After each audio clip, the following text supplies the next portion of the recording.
President Ziaur Rahman আমাদের তরুণদের জন্য একজন আদর্শের প্রতীক হয়ে থাকবেন। আপনারা সকলেই জানেন যে 1971 সালের 25শে মার্চ সেই কালো রাতে যখন পাকিস্তান হানাদার বাহিনী সাধারণ জনগণের উপরে এখন সংবাদ 24 অনলাইন চ্যানেল বিশ্বজুড়ে মানুষের কথা বলে। আসসালামু আলাইকুম, আপনারা দেখছেন এখন সংবাদ 24, সাথে আছি আমি অহনা বর্ষা। কাউন্সিলর আদর সর্দার ভাই ভ্যান চালক ভাইকে খুশিয়ে 65 টাকা পুরস্কার দিয়েছে।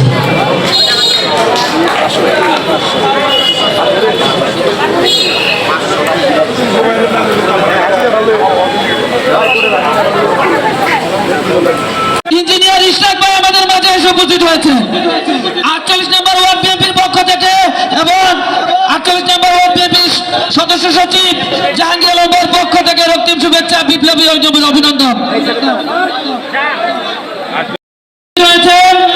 ঢাকা 5 আসনের মা মাটি মানুষের নেতা, ঢাকা মহানগর দক্ষিণ বিএনপি সাবেক সিনিয়র যুগ্ম আহ্বায়ক, এই অঞ্চলের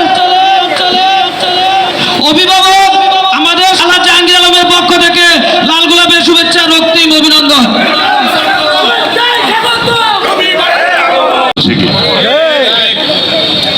শহীদ জিয়া রহমান যদি জন্ম না হতো আজও পর্যন্ত এদের স্বাধীন হতো না।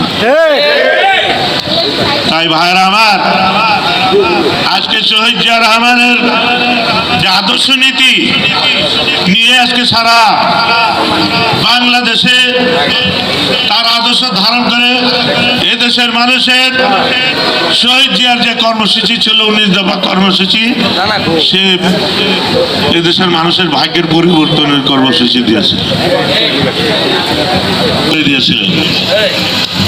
শহীদ জিয়া রহমানের দূত ছিল শহীদ জিয়ার শিবির জনতার বিপ্লব ক্ষমতা এসে এদেশের মানুষের মৌলিক অধিকার, গণতন্ত্রের অধিকার, এদেশের ভোটার অধিকার এবং এই দেশের সার্বভৌমত্ব রক্ষার জন্য উনি এদেশের মানুষের জন্য জীবন দিতে প্রস্তুত ছিলেন। তারই প্রতিভা হিংসায় ওই ভারতের রয়্যাল আছেন এবং কিছু উচ্চবিলাসী আওয়ামী লীগের সমর্থিত কিছু উচ্চবিলাসী সেনাবাহিনীরা, সন্ত্রাসী বাহিনীরা, ভারতের এজেন্টরা শহীদ জিয়া রহমানকে হত্যা করেছে। তাই ভাইরা আমার, আজকে শহীদ জিয়া মরে নেই, শহীদ জিয়া রহমান আদর্শ নীতি বেঁচে আছে।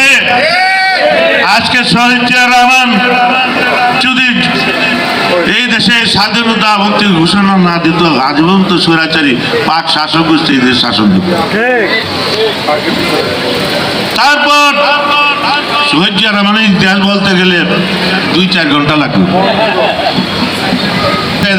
এদেশের মানুষের আবার এদেশের মানুষের বহুদলীয় গণতন্ত্র, এদেশের ভোটার অধিকার, মৌলিক অধিকার ফিরে দিলেন।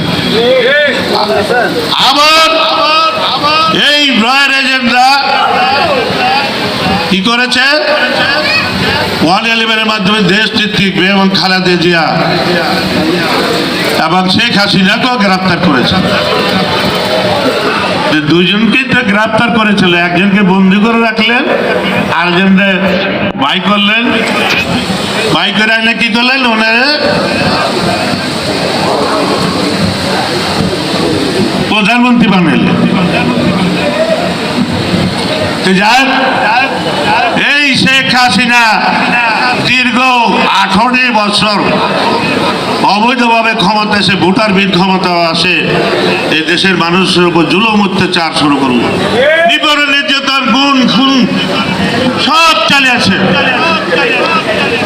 19 ক্ষুণ্ণ করার জন্য যদি কোনো ধরনের চক্রান্ত করা হয়, সেটা এই প্রধান উপদেষ্টা কেন, বাংলাদেশ একটি রাষ্ট্র, সেখানে 18 কোটি মানুষের জীবনযাত্রা সরাসরি সংযুক্ত রয়েছে।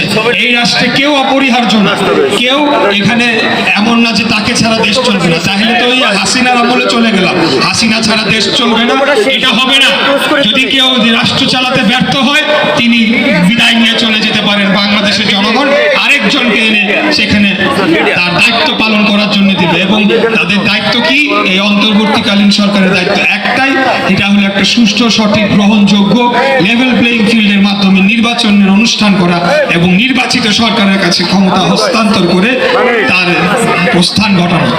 আজকে সংস্কারের কথা বলে নির্বাচনকে পেছানোর চক্রান্ত করা হচ্ছে, আজকে বিচারের কথা বলে নির্বাচনকে পেছানোর কথা বলা হচ্ছে। বাংলাদেশের সবচেয়ে গুরুত্বপূর্ণ সংস্কারটি করেছিলেন শহীদ রাষ্ট্রপতি জিয়াউর রহমান। তিনি যখন একদলীয় বাকশালকে বাতিল করে আবারও ভোটের ব্যবস্থা চালু করেছিলেন, বাংলাদেশে গণতন্ত্র প্রতিষ্ঠা করেছিলেন। আমাদেরকে সেই সংস্কার শিখাইতে এসে লাভ নাই। সংস্কার একটা চলমান প্রক্রিয়া, এখানে 20 বছর লাগবে, 25 বছর পরে গিয়েও আমরা মৃত হয়ে যাওয়ার পরেও সংস্কারের প্রয়োজন হবে, তখন ভিন্ন সংস্কার প্রয়োজন হবে, সেটা আমরা জানি না। অর্থাৎ এটাকে মুখোমুখি করা মানে বাংলাদেশকে